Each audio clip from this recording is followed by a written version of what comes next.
Welcome everybody to 52 Living Ideas. We are going through the Design Way by Harold Nelson. And today we are talking about the Guarantor of Design. And we're going to start with Maritza, and anybody else who wants to talk about what they got from this chapter, go ahead and type exclamation mark to share what you got. Okay, so let's start with Maritza. Hi, so this chapter very, very carefully and very methodically describes for us all the manners in which, sure, we don't have to have the responsibility of a design. It's very well presented. The gist of it, though, is that you are somehow making it external, outside from yourself, but not necessarily. You could, it might be internal, but in some way, what you're doing is you are removing yourself from the responsibility. And in so doing, you're kind of removing yourself from the actual design process. The question here is, can we look to a guarantor of design? What is this? Is there that one person that we can look to and point the finger at them and say, yes, this person or persons, this is who is responsible for this design? And it doesn't matter the design. If you're talking about a project, if you're building a bridge, right? Who's the one person responsible? It's not me, I'm the designer, I only have this one piece. Or if you're talking about, you know, Shrikant tells us man is a designing animal. So we are human. So we are designing our own lives. So what if we decide that it's not up to us? Somebody else, it's outside, somebody else's problem. Well, then are you really designing? That there is the question. So there's a one sentence, two sentence here in the book, in this chapter, that I think it's great. It's the answer. Can we depend on a, God to solve the responsibility question? Here's the answer for you. When a designer truly realizes his or her ability and skills, as well as shortcomings, he or she can deal with the dilemmas of responsibility in the only way that works, by learning to live with them. There you have it, folks. We have to put in the effort. There's no shortcut. There's just not. You learn to live with them. You grow, you learn. I think that's the key here. We have to assume some responsibility. Now, we should also understand that there's going to be no one size fits all. It's not going to be perfection. The thing is, if you don't accept that you have a responsibility for this design, are you actually designing, or are you just floating? Because, I'm not going to go into all the details of the ways in which the book describes how we can push things under the rug or push it off to somebody else. But the one thing in common that all of these methods presented to us have is that we are evading. And I really think that the core of what this chapter is saying is that if you are evading, what you're failing to do is to walk forward with intent. And remember, my belief, what I've gotten from this book, what I've been sharing with a lot of you, is that the best way to embrace our inner designer and to walk forward in life, designing our lives, is to do so with intent. Don't just float. Don't allow things to happen to you. Which is, neither of those things are things you can do if you're letting somebody else accept the responsibility. Even when we acknowledge that maybe our piece is so small that, sure, we have a responsibility, we cannot possibly have a way of addressing all the responsibility entailed. That takes us back to another really important concept that we've spoken about. Everything that you touch touches something else. And it's a cascading effect. And that's something else we're being told in this chapter. Nobody lives in a bubble. There's that saying, no man is an island. I'm getting the feeling that that's what we're being shown also here. This is the meaning of the design animal. The design animal walks forward with purpose, walks forward with intent, and always knowing that it's so easy to just brush against something and someone and totally screw it up if you were not aware. Even if you were aware, you might accidentally mess something up. But if you understand that, the fact that everything you touch touches everyone else in some way, even minutely, well, then that allows you the room to continue that forward movement. Because if you're not trying to create something, are you moving? Are you stagnant? And if all you're trying to do is make a carbon copy of something, very little risk there, right? But that's not what we're doing when we're trying to design. The whole point, the word design means you're bringing, and the terminology used here in this book is you're trying to create that which does not yet exist. There's risk when the future is not known. None of us knows what's going to happen. And because that is an inescapable fact, the answer is no. There is no guarantor of design. It's impossible. If we allow ourselves that lullaby, we hinder that forward movement. And I don't think that that's the way. Actually, I think that it makes it so that whatever you're doing is no longer the designing process. You're replicating or mimicking, or maybe you're just, like those kids who want to pretend they're eating and all they're doing is shoving the stuff around in the plate. There's there are actually a lot of really great quotes in this chapter. Obviously I cannot read them all, but I'm going to indulge here a little bit and read this one. It says, we must nourish our own dignity of mind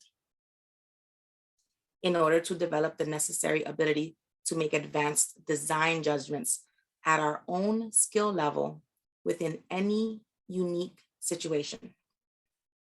And so this is how it's presented to us, that we have to work on our character and ensure that we have a very strong character. But I love that what is stated here is at our own skill level. So while, yes, accept responsibility for what it is you're trying to create, also be realistic. Forgive yourself for not knowing everything.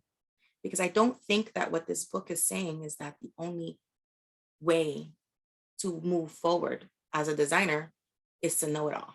In fact, I am hearing the opposite. What I'm hearing here is that we're being told that part of accepting the mantle of designer, when you put on that hat, part of that lies in looking at yourself in the mirror and saying, you're going to screw up.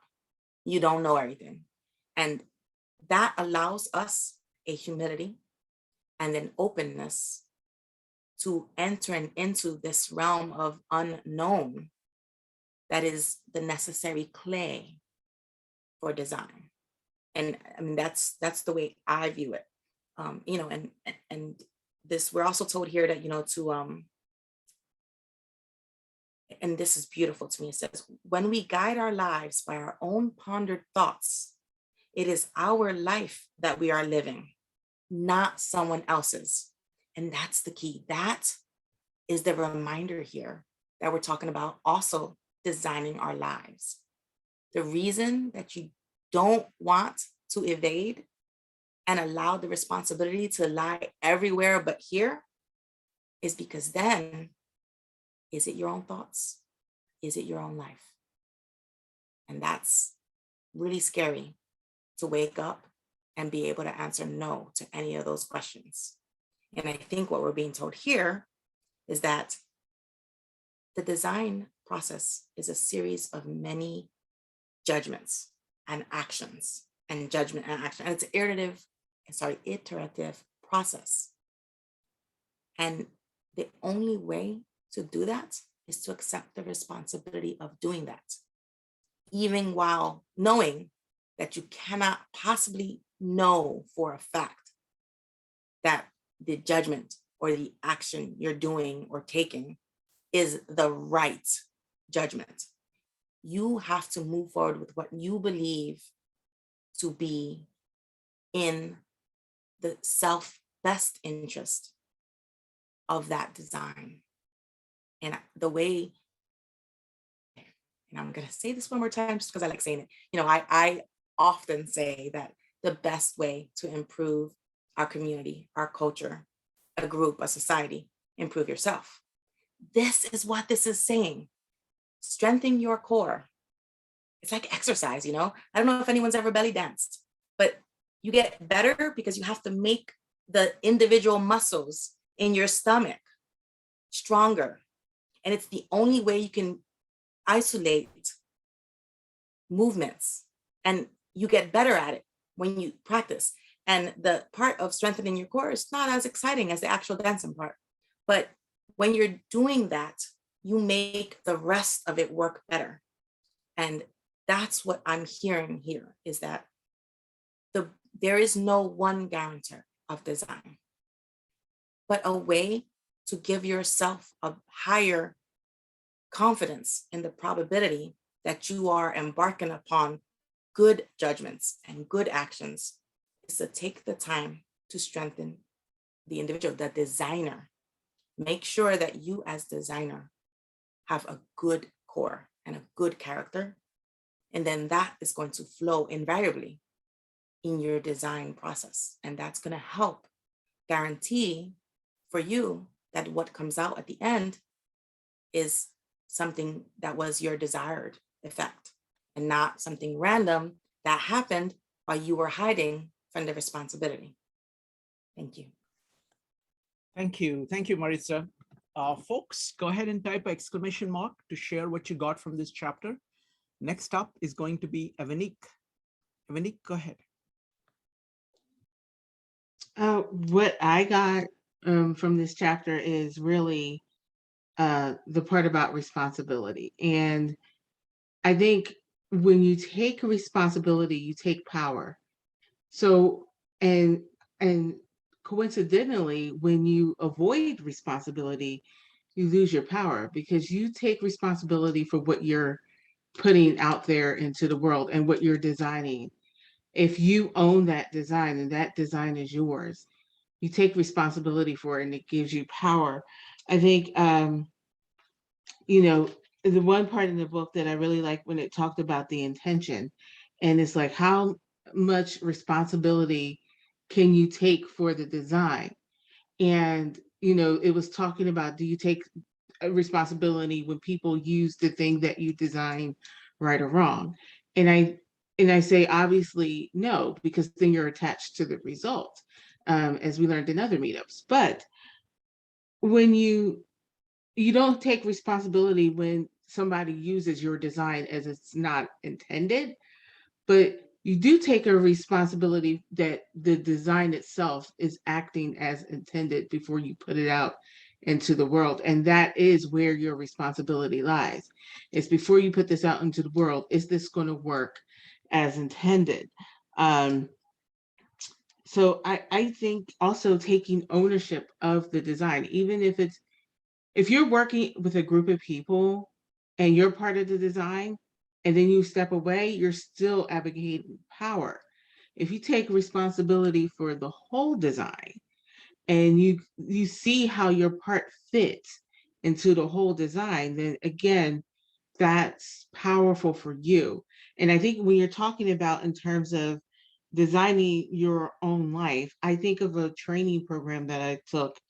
And I'll read you the first part of what we used to have to say before we started any course. And it was, we, the course supervisors, are giving by a possibility bigger than ourselves.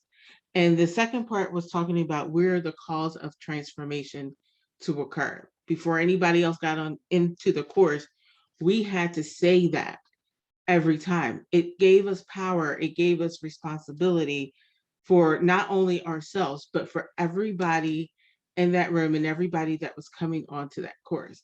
And that's power. And it doesn't mean that you're blamed for anything, but you're taking ownership of who you are and who you are going to be in that course that's going to cause the transformation to occur. And I think whether you're designing your own life or you're putting something out there into the world, you can be responsible for who you are going to be.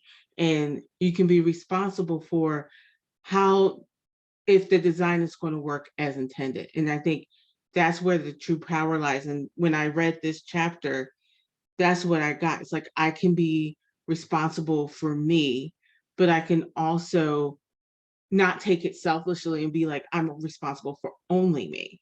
I can be responsible in terms of helping other people where I can to make this whole design come together and not just be like, oh, that's my part. And now I get to walk away or advocate responsibility. If I'm designing something that's going to be a part of a whole, as we discussed in other chapters, then I have to own the whole design along with other people. So that's what I got. Wonderful. Thank you. Thank you, Avanik. Next up is going to be David, Joe, Mike, Allison, and Douglas. David.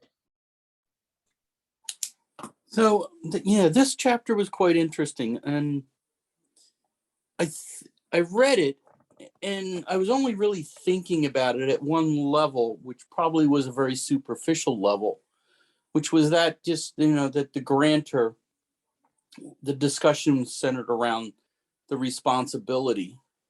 But then as I thought through this concept a little bit deeper, it's really a very powerful thought from a designer's perspective, which is, there are going to be designers that are going to look to essentially push their responsibility of the design to an external so that they're not, quote, to be held accountable. But I really think the bigger message in this chapter from a designer's perspective is that you need to be the grantor to yourself. And you need to internalize that responsibility during your design and have that awareness that you have to hold yourself to that standards of the outcome or what your design is going to create, because that's what you're doing. You're creating something that doesn't exist in the design. And at that deeper level, you need to be the grantor to yourself and not look to external groups, entities, clients, or whatever, to assume that responsibility for the design. But you really, as you mature as a designer, that grantor becomes you. And I think that was the big message that I took away from this as I kind of read through the chapter and thought through the ideas that were being presented, because there was a broad range of ways in which the grantor can be envisioned or assumed or looked towards. But when you really got later in the chapter, you could see, at least I felt, there was this underlying message to be a successful designer, you need to be the grantor. And I thought that was the message, that really resonated with me as I read this chapter. Wonderful. Thank you. Thank you, David. That was fantastic. Next up is Joe, followed by Mike. Joe. So now that Maritza, Avanik, and David have gone, there's sufficiently pretty much nothing I could say that hasn't been said already. But I agree with everybody, what everybody has already added here. I think the most important part, I think this is about values, ethics, character, and judgment. And I think that those are the four main themes when I think about this particular chapter. But the one area of the chapter that was really interesting was the guarantor of destiny. What does it mean to be human? and where the authors ask you, what does it mean to be both an individual and our collective lives? Is the cosmos indifferent to humans? I mean, these are huge questions, right? That we have to answer. But when you're answering these questions, you're identifying your core values. You're identifying your personal principles. And once you understand that, you can start to have an aim for your life. And that leads to the intention. So that at a very grand level, that you can start to have a set of principles that are going to guide your life. So you're actually designing your life. But that is no different than when you're working on a design for any other type of project. So there's the grantor of design as well. It was the grantor of destiny and the grantor of design. And the grantor of design I found to be interesting because I came back to the same concepts of responsibility, how we get stuck in our everyday tasks. And sometimes we lose sight. That's why we actually have to ask ourselves our bigger questions and make sure we're moving forward with intention. But it's interesting how we abdicate our responsibilities, whether it be using processes like the scientific method I'll even use as an example, and that the authors do touch on the idea of truth. That we're just going to use this method and this approach, and we're going to come out with the answer. And that's not necessarily design. It's not that simple. Design is a much more complex process. The other aspect of it is when we essentially outsource our decisions that the authors talk about. And I think that that's a very, very important thing, is that we tend to say, well, this is what the client wants, and we forget the fact that it's a negotiation between the designer and the client. And in order to really, we have to come to an agreement, which, what you're going to design and set up the parameters for coming up with a solution. And I think that anytime that you're outsourcing these types of decisions, it's an out.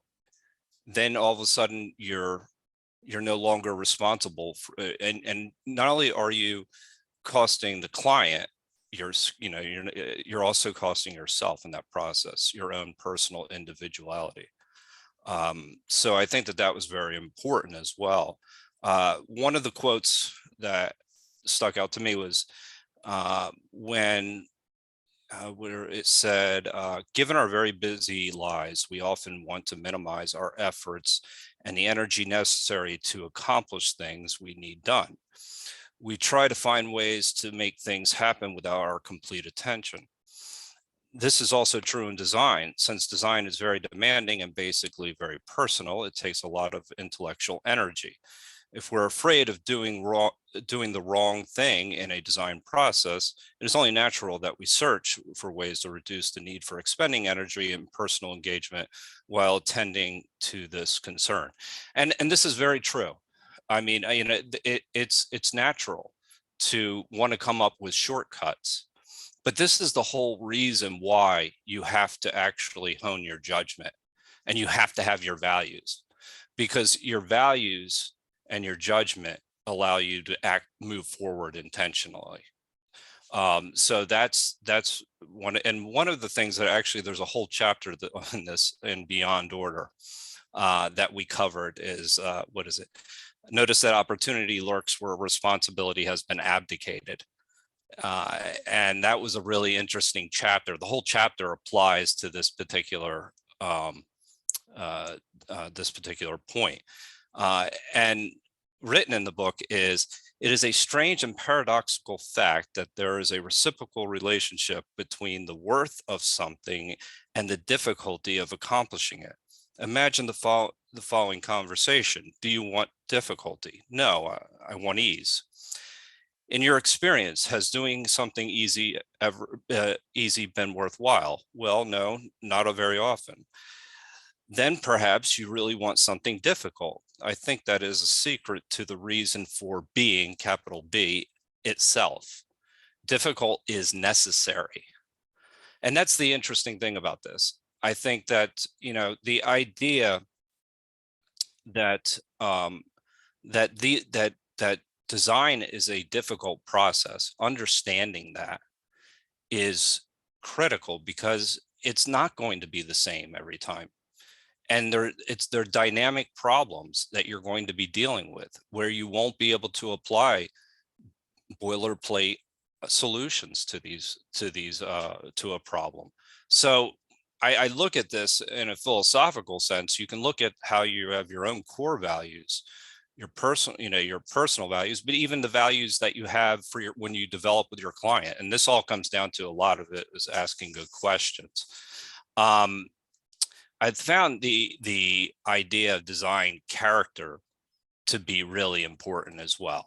I mean, I think that that's because at the end of the day, the only way you really can know if you're in line with your, if you're acting with good character, is if you have a set of values.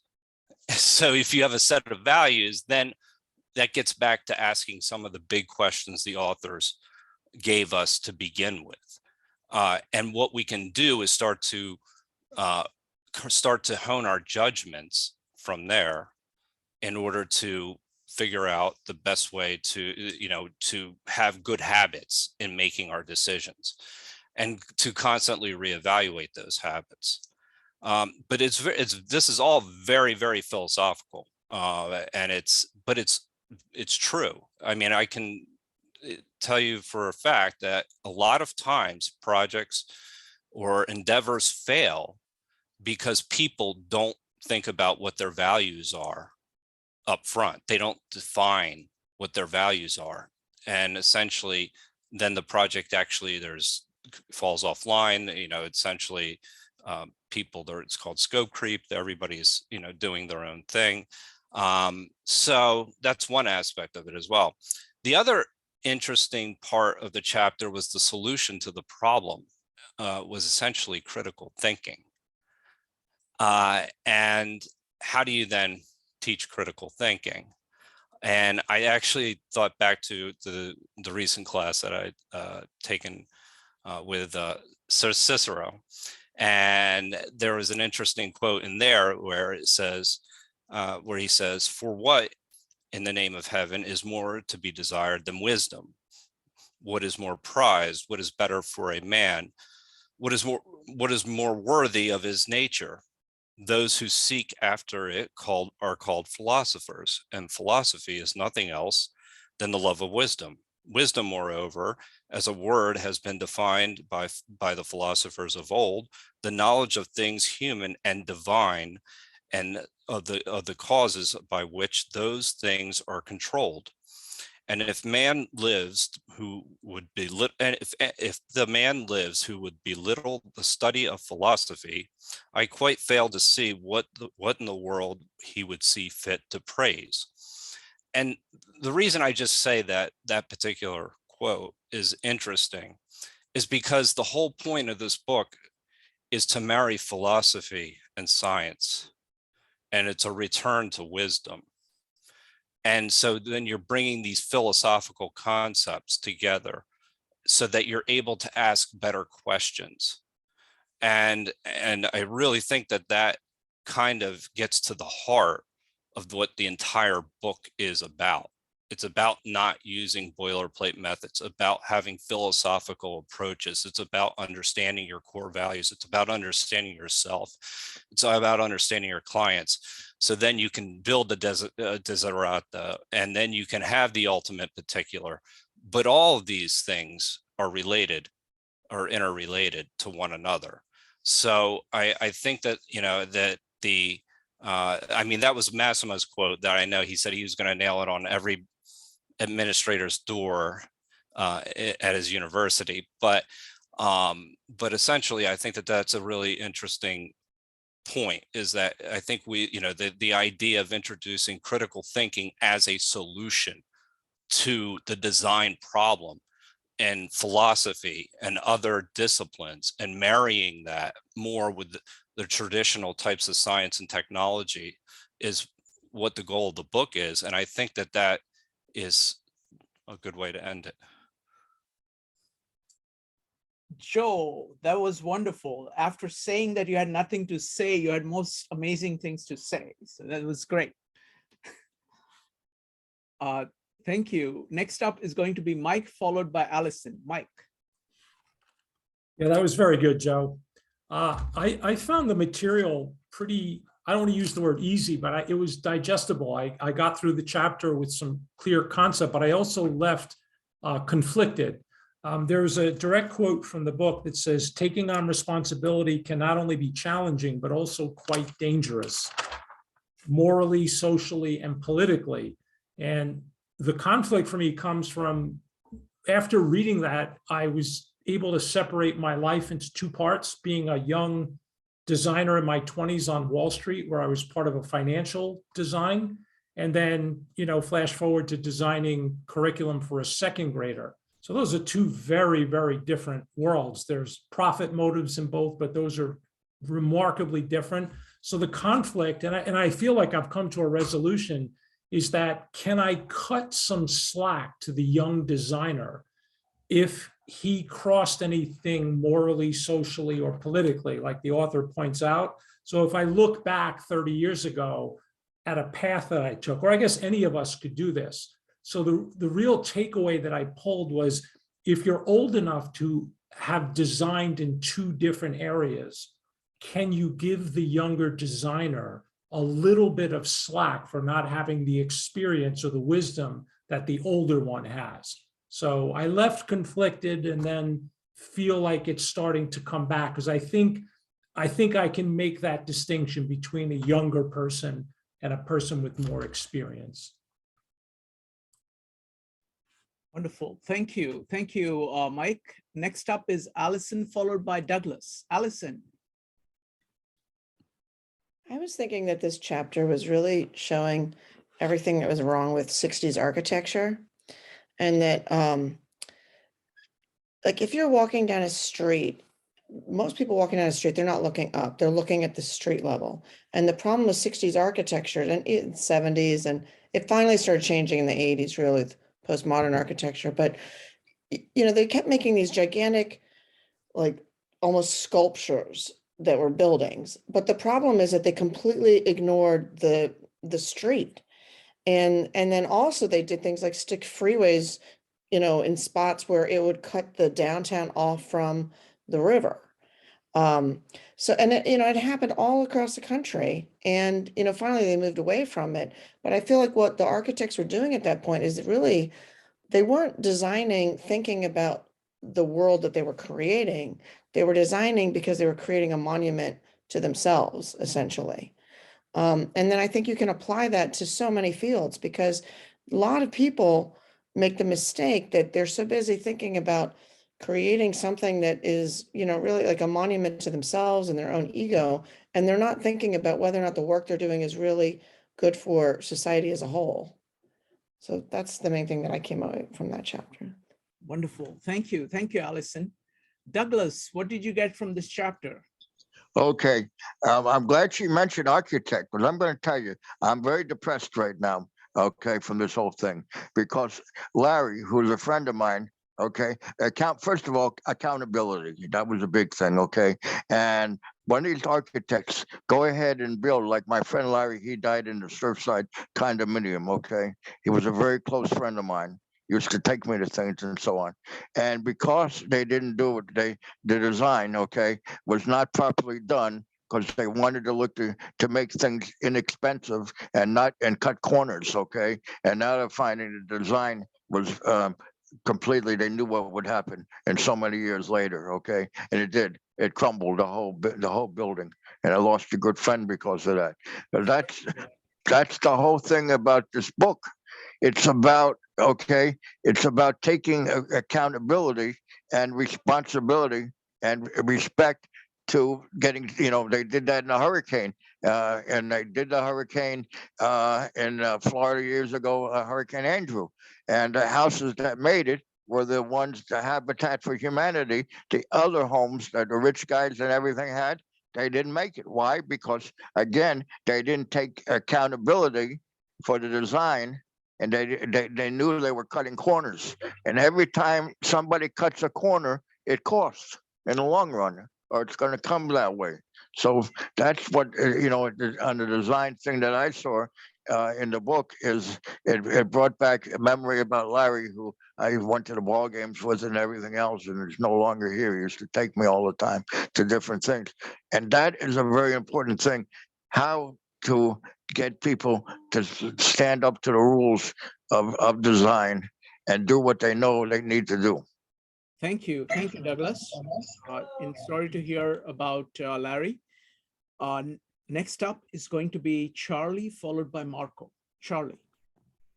Yeah, I appreciated that he put such a emphasis on responsibility, and the way I understand responsibility is kind of very simple. It's a ability to respond with meaning. Okay, so that whenever you talk about response, when you respond to something, response is a meaningful event. Okay, and meaning for me is a combination of context and intention.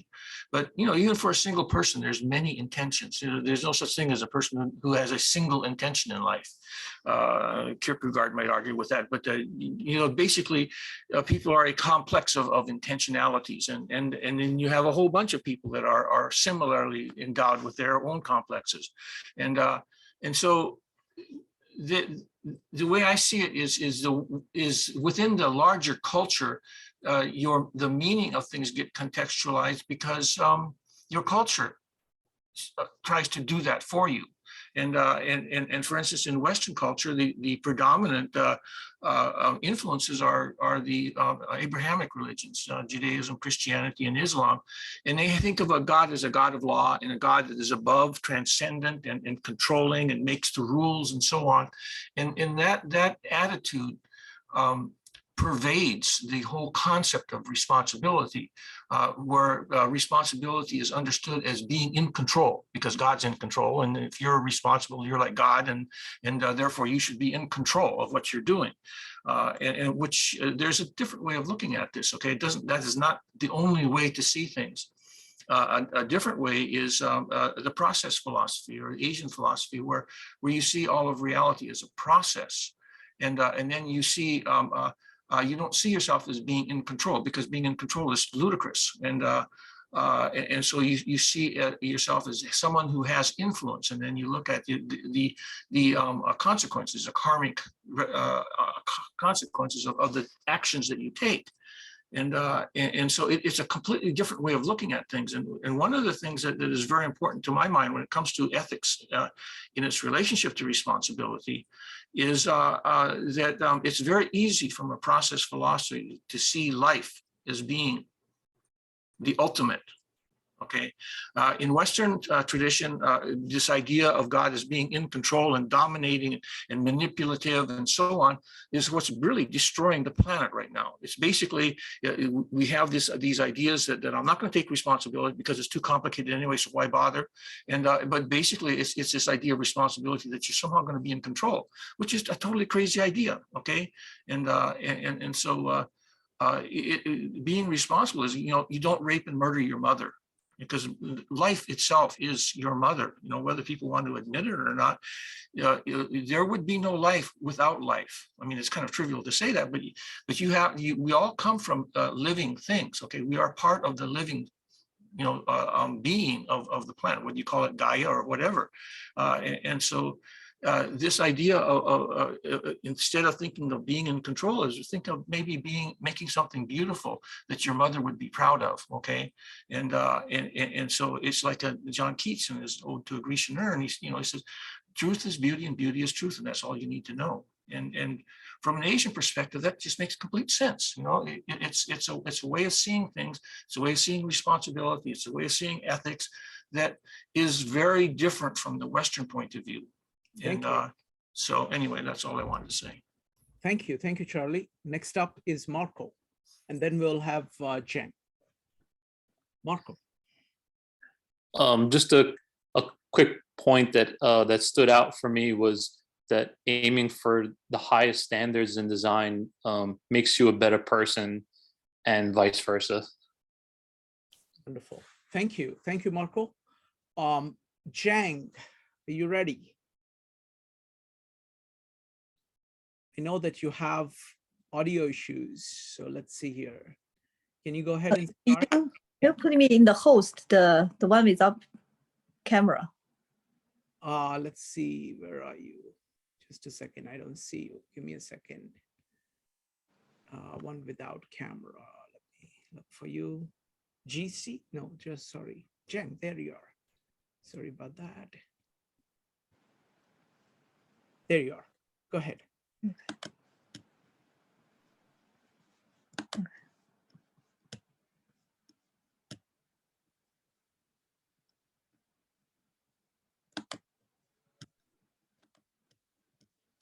Where is it?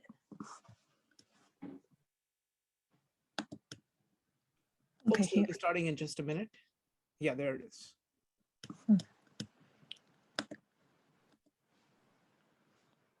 Oh. Okay. Yes, sorry, I have technical difficulties. So I have to talk in one on my phone and present on my computer. So this, yeah, as Mike mentioned, we're glad this chapter actually is not as hard as other ones. So I was able to finish it today because we based on the weekend. And so this chapter about guarantor of design. So we mentioned about design is act of world creation. It's both inspiring and intimidating because designer, we have the full responsibility and accountability for the design. So can designer relieve of the responsibility and how to prepare for it? And this is basically what this chapter mainly talk about. So because design can dramatically change the condition of reality experienced by people, especially when we live in the environment, most of human artifact, so designer actually is the creator of the new world. We have huge responsibility. But the problem with design is impossible to predict with a certainty what the result of realized design can be, if it's better human life or not. So what is the limitation or responsibility for designer? How to become competent designer in the face of so many uncertainty and unpredictability? So is there a guarantor of good, dependable design judgment, whether design a life, experience, artifact, system, or organization? So then they talk about the two kind of guarantor. I think Joe mentioned, one is about guarantor of destiny, is more about, the deeper question about philosophy, the deeper issues in life, both religions and philosophical, the purpose of human life. I think this is not what this book, they mention that, which is, as they always, bring things in a bigger perspective. But the focus, I think, is more about the guarantor of design, the legitimacy of certainty of designer's action, and accountability. Because designer deal with particular, the guarantee of the decision judgment in the real world is almost impossible. So even though the designer have huge responsibility there and they search for the guarantor of design, but then we will look into, is it possible to even have that guarantor? Common for designer to be willing to accept full responsibility for the consequence of their design. So then they mentioned about different way, designer try to avoid responsibility. Actually, when I read all this chapter, I have this kind of like defensiveness, maybe because I'm a designer. So I was like reading this very defensive somehow. So then they mentioned about different way people try to avoid responsibility. One is using the truth telling, the scientific way, about record keeping, observation, all this. And it reminded me about actually the firm I worked for one time got sued. When you design condos, it's very easy to get sued. And then we have to look, actually our secretary have looked through all the record, in the past 5 years to find every single thing. I think that's reminding of what they're doing at that time. That's kind of truth telling, the way to prove, it's not our responsibility, this condo field, which is kind of interesting. I think record is very important. We all have liability insurance because of this responsibility thing. And we have to keep 5-year record even after the project is done. The nature of real situation can be difficult to handle. Power and authority come with responsibility. Yeah, this is Avnik mentioned.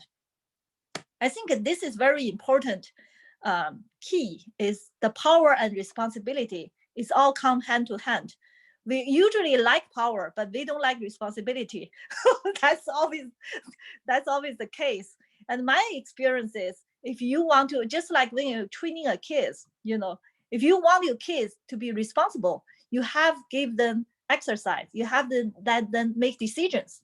A lot of they call it helicopter parents. They never like their kids make decisions, so their kids never learn to be responsible. I think the same thing as a designer, we have to take the responsibility in order to grow, which this book mentioned. And I want to share my experiences. I work with a consultant, structural engineer, and then they found during construction, they found some errors. He didn't really follow the design, make some mistake. He may have his drafter to did the design. The problem is, I think it's common for human error. The important thing for responsibility, I think, is not make mistakes. Is when you make a mistake, you actually admit it and you try to solve it. I think, to me, that's responsibility.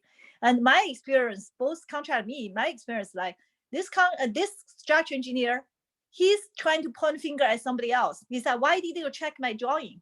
He asked the client to pay actual fee for him to make the change. And I told him, no. I said, I'm ashamed to ask a client for any additional fee for the mistake you make to make the change. I said, if you want to do it, do yourself. I can't do it. So anyway, and then he said, oh, I'm kidding. So anyway, a couple of things I realized, this person lack of responsibility, which is very bad quality. I think that's what they mentioned later. I think call it the personality of a person or the core is so critical when we choose the people in our team to work together. That's even more important than the person's skill set, is the value character. Search for guarantor of design, a means to measure design judgment and decision against some standard of good and bad, give designer confidence through design process and legitimate outcome. So that's we all look for, but as we learn later, it's impossible to get it.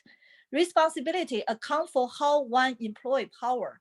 Use power skillfully and properly to change the world is a real wonder of design competence. So I think this is very key. So I think in a design or any other profession, it's very important that experience, very critical, experience skills, because when they make mistakes, most of the time it's lack of experience. And as the person grow, then they will get more competent as a designer, have less mistake. 3 reasons people search for guarantor of design is different approach. Then they mentioned about people have different ways to avoid responsibility. One is move responsibility. The other one is hide. Then the third one is remove the responsibility entirely. So then they talk about how the common way of avoiding responsibility is restrict the degree of freedom in design process. So if they make the design as like very rigid process, designer doesn't have a lot of freedom, then you don't take responsibility. But same time, you give up the power as well, as mentioned earlier. It's all come hand to hand. Then designer just simple is operator. Another way to move responsibility is turn to other people for help, client, decision maker, stakeholder, and then relieve their own responsibility. Then the designer become facilitator. About this point, I don't really agree with it, because I think designer, somehow I think this book seems designer is so responsible for the design.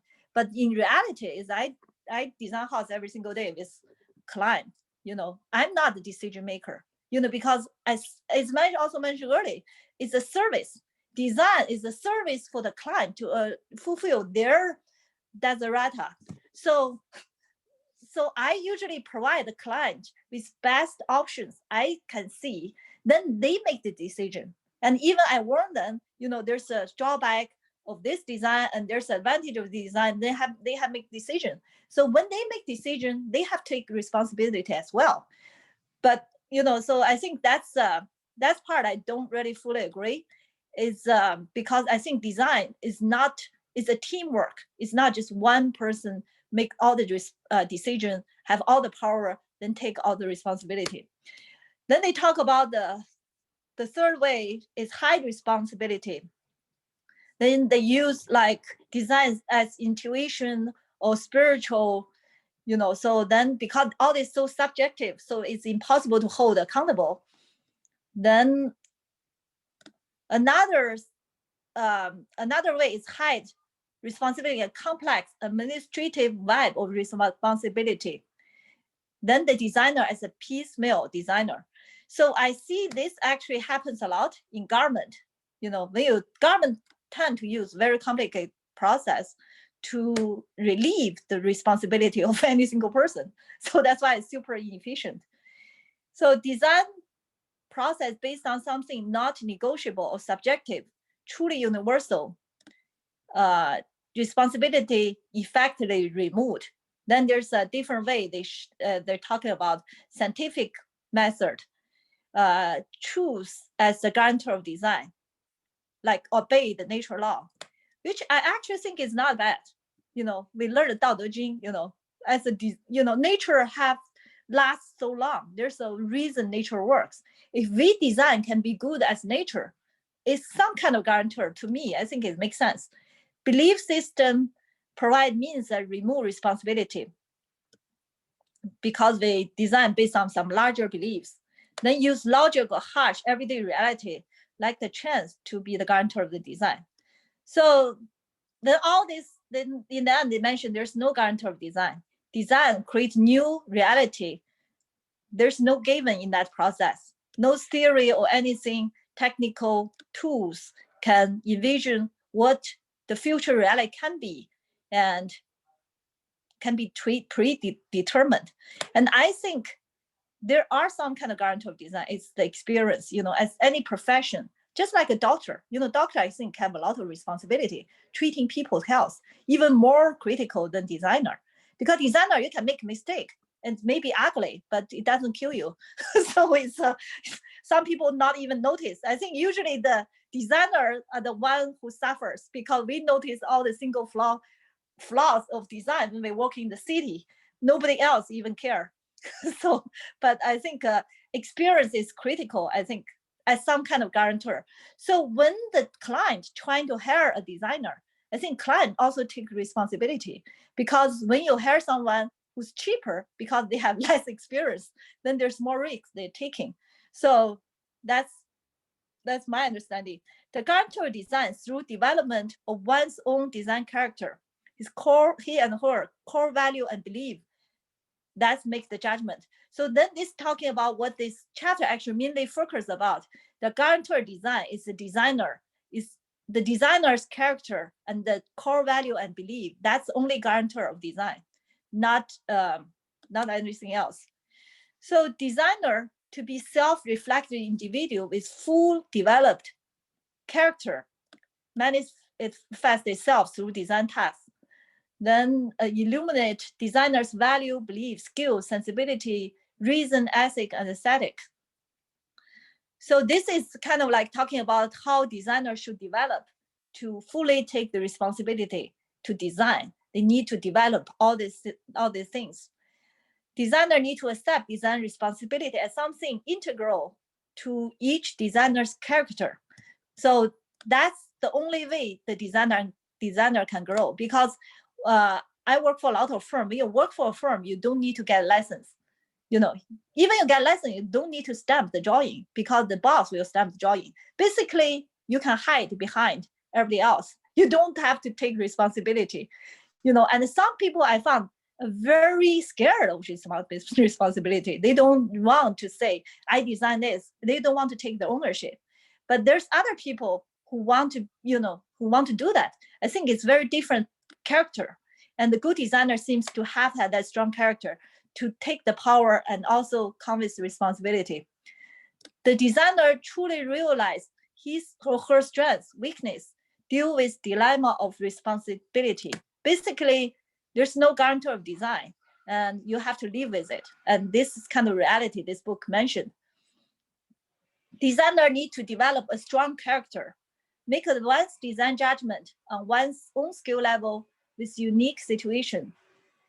Then, in order to do that, designer need to live and examine life against external guarantor. So there's no external guarantor. You have to develop yourself with your own examination, be your own guarantor. Like I think somebody shared that earlier. How one learn to trust or even know one's core character. You need to learn to constantly examine our practice and our thoughts. Then they mentioned two types of reflections. So reflection on inaction and the reflection on action.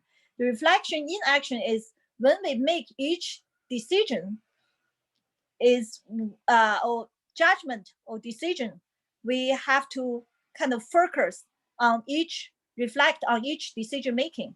The reflection on action is we, instead of focus on each small things, details, particular situation, we look at the whole design process in general to reflect on that. So each designer form his character in line with the design calling. They mentioned the design calling, which is very interesting. It's not very common. I think they mentioned a lot about spiritual and the calling. And I think it's very important to align with your calling, because when the so-called calling, my understanding, is your passion, your energy. When you have that calling, your energy aligned with what you're doing, then you can actually have the passion and determination to do things. So basically, there's no external guarantor. Design must accept responsibility for all their design. Accountability is an integral part of their character to their client and higher authority. So this mentioned you're not just responsible for the client, but higher authority like environment or society. I think most of designers I know usually have this social responsibility kind of sense of, just like Fountainhead, it's an example about how the reason a lot of people become designers because they want to change the world in some way to make it better. Then add a requirement to improve designer capacity to create better design and have fewer unintended, undesired outcome. It's by through better education, professional training, and ongoing self-reflection. So this reminded me about AIA. I recently joined the AIA meeting. I try to volunteer doing more things, and we meet with the new chair in Seattle. And so as a small practitioner, we have a group of people and we all give her feedback. She's very open to listen to us. And one thing I reflect to her is that, I feel the AI, it seems like all they do is keep educating the overly educated architect. I think we are the mostly overeducated group of people. And we don't need more education. We need more education for the public so they can appreciate design. So they see how important to have a designer. But the AI seems only care about, constant charge us money and educate us. And we hardly make any money. Anyway, and the thing is, so I hope this can change, because in order to have good design, you not only have to have good designer, and you have to have good client who can appreciate good design. I think that's critical. So then they talk about how in Europe, people have much better taste because they see all the great buildings around them. They were educated as they grew up. But in our city, it's so dominant by capitalists, they just want to make money. They make this ugly city. When you grow up in that city, you can't appreciate beauty. And you just say, I just want that big house, big ugly house I add, but they don't think it's ugly. They just want that big house. Just make one like that. I have to convince my client, educate them every time I interact with them. I said, you don't want that house, it's ugly. My design is better. So, and it's not, so I think it's so critical. I think every designer have to be, proactive, have to educate, have to education of the public to better appreciate design. Knowledge in design and knowledge about design is different. I think this is quite interesting because if you know how to design, yeah, like knowledge in design, but knowledge about design is different. You know, the architect, we not only know how to design, we also know the design process, and we have to know, help other people to understand it. And we have to help the client, the public to understand it. So you have to have both the design, knowledge in design and the knowledge about design. So to understand the role of being a designer, so that's how we become a mature design character. A close analysis on how responsibility is accounted for will show not only the complexity of issues, but help us deal with responsibility in open and constructive way. So this mentioned why they have this chapter, basically, because in order to deal with this, you know, the designer will take their responsibility, and the public will be more open to take their part of share as well. I think it's important. And then I actually really interested in the last part is about today, you know, with the speed of design, new and hard and soft technology, radical change, you know, on the foundation structure and our social reality, we need serious dialogue on design responsibility. Actually, this reminded me not about architecture design, but more about internet design. You know, how I put this picture of the social dilemma I saw, you know, which is huge. You know, it's very interesting.